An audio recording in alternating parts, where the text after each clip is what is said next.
Of Christmases Long, Long Ago is my new book arriving for the 2025 Christmas season. Find out what Christmas was like centuries ago.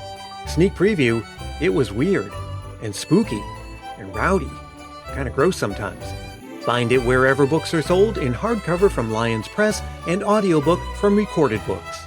It's Christmas as you've never seen it before, and it makes a great gift. This episode of Christmas Past discusses Santa Claus and Father Christmas, but not in a way that younger listeners could appreciate. Grown-ups, please enjoy this one on your own. Thanks. On Christmas morning in 1923, a child in England named John awoke to find a handwritten letter accompanying all of the Christmas gifts that had magically arrived as he slept the night before. Written in a shaky scrawl of black and red ink and folded into a decorated envelope apparently postmarked from the North Pole, the letter reads, "My dear John, it is very cold today and my hand is very shaky. I am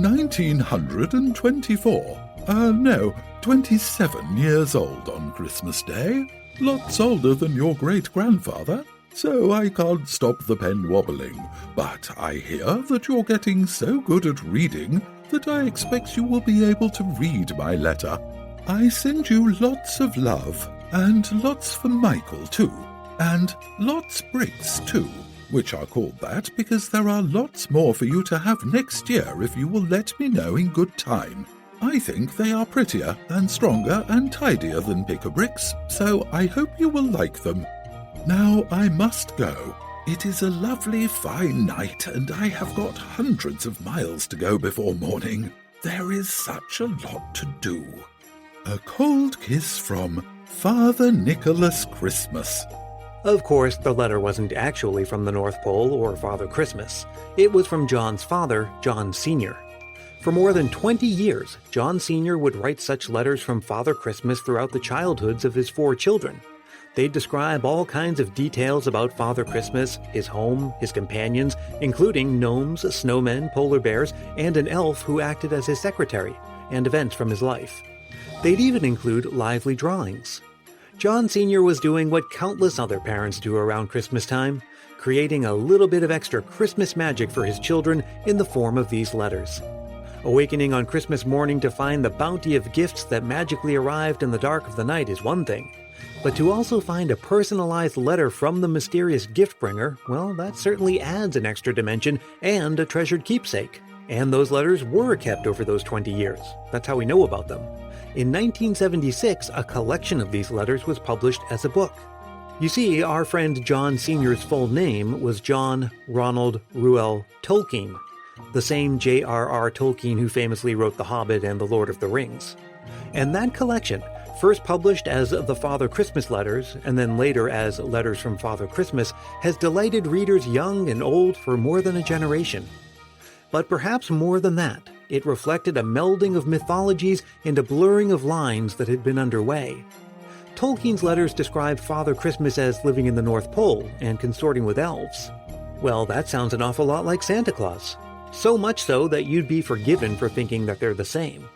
Today, they more or less are the same, but that was only after a period of evolution. It's the story of a figure who appeared out of nowhere, a character with no backstory, who went on to earn his place in the Christmas season and Christmas history. I'm Brian Earl. This is Christmas Past. So, who is Father Christmas? Well, who is Father Christmas is easy. The answer is he's kind of like Santa Claus. That's Gerry Bowler. He's a professor of history and the author of several books about Christmas history, including the World Encyclopedia of Christmas and Santa Claus, a biography. Now, Father Christmas is kind of like Santa Claus nowadays. We can only compare him to Santa Claus if there's a Santa Claus to compare him to, and that wouldn't happen until sometime in the 19th century. But this story, the Father Christmas story, begins much earlier than that. The first use of the name appeared in the 15th century in a carol whose lyrics included the line, "Hail, Father Christmas, hail to thee."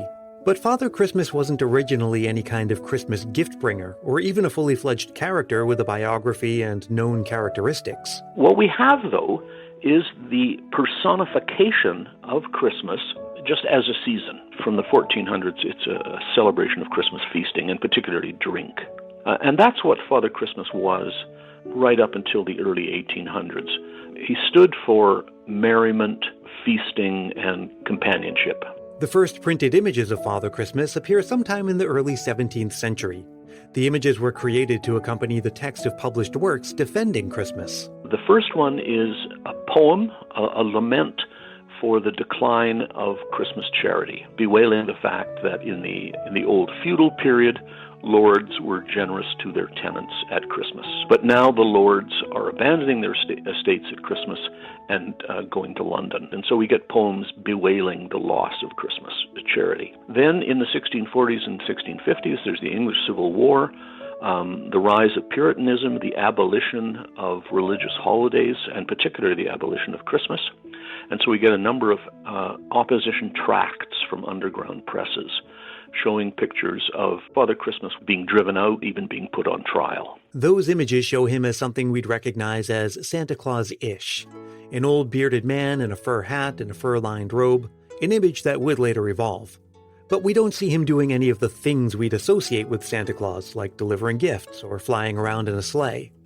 Again, at this point, he's simply an image personifying an idea, not unlike the idea of the goddess of spring or Old Man Winter. The images themselves are pretty close to that of the ghost of Christmas present in A Christmas Carol. Around this same time period, we get a further glimpse of Father Christmas in dramatic form. There's a preposterous description of him in Ben Jonson's Mask, performed before King James. Father Christmas comes on stage and is in a preposterous outfit. Nobody can quite figure out what it would look like, except it looks silly. And he has 10 or 11 or 12 kids, things like mince pie and card game and baby cake, which is essentially the Christmas cake. Now let's fast forward a couple hundred years and talk about Christmas gift bringers. Santa Claus is just one of many such characters, and he certainly wasn't the first. Now, Europe already had a whole load of Christmas gift bringers. Some of these were religious, St. Nicholas or angels or the baby Jesus. Some were rather scary, like Père Fouettard, Father Whip. Some were bestial, particularly in Scandinavia and Central Europe. Things like Joulupukki in Finland, the Yule goat. Yes, St. Nicholas was among the gift bringers, but remember, that's back when he was still just plain old St. Nicholas, a religious figure, not Santa Claus. And St. Nicholas was a gift bringer in English culture until the 1550s during the reign of Queen Catherine. It's in her reign, in the mid-1550s, it's the last time I can find a mention of St. Nicholas as a gift bringer. And in fact, England was without any kind of Christmas gift bringer from that point until around the middle of the 19th century. What happened in the 19th century was that the spread of the idea of Santa Claus, an American invention of the largely 1820s, it begins to infiltrate Europe, let's say around 1850. So what happens is that the idea of Santa Claus infects Europe, and these scary gift bringers now become much milder. They'll keep the same name, like Joulupukki, but they'll now resemble a Santa Claus. Before long, this influence reaches England, which, remember, hadn't had a Christmas gift bringer for a while and was long overdue for one. And then around the 1850s, 1860s, we see in England the adoption of a Christmas gift bringer, very occasionally called Santa Claus because that's where it evolved from. But very quickly, the guy becomes known as Father Christmas. Today, Father Christmas is the primary Christmas gift bringer in much of England, Australia, and New Zealand.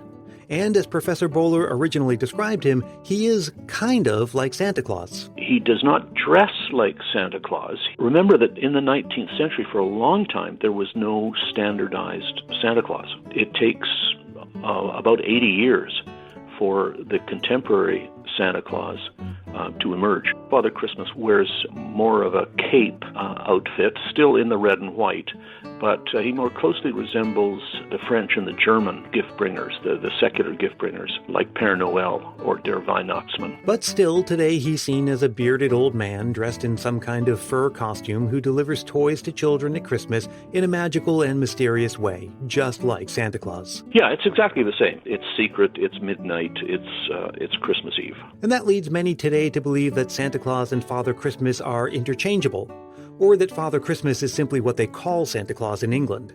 There's some truth to that, but it's nuanced. It's more that Father Christmas essentially turned into Santa Claus. While they are distinct characters, by the late 19th and early 20th centuries, any practical distinction between the two had faded away. He is essentially this synthetic figure that poof suddenly appears in the middle of the 1800s out of nowhere. He doesn't have the complex backstory. The English don't have this myth-making around him. Well, however you draw the distinction, or whether you draw one at all, remember what Dr. Bowler said. A visit is meant to be secret. It's midnight, it's Christmas Eve, but you know how it is with young children who have trouble with the idea of secrets and controlling their curiosity. Every child has thought of trying to catch a glimpse of the man in red. But then what? What's the plan if they actually succeed? Well, that's a question that Amanda in Oklahoma found herself confronting many years ago, as she recalls in this Christmas memory. One of my favorite Christmas memories is from when I was maybe about 5 years old, and I had just kind of really put together what this idea of Santa Claus was. That basically there was this wonderful person who was going to come down the chimney at night and leave amazing presents.